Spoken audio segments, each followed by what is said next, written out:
So अब हामी चाहिँ जानेवाला छौँ ठ्याक्कै हाम्रो घरदेखि देख्ने डाँडा ऊ त्यो डाँडामा। हामी चाहिँ त्यो डाँडासम्म पुगेर आउने प्लानमा छु आज।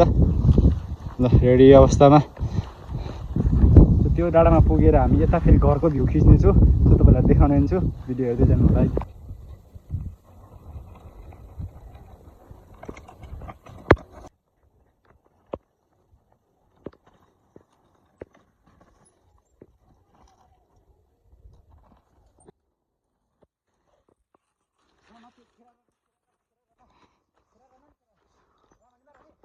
आरामी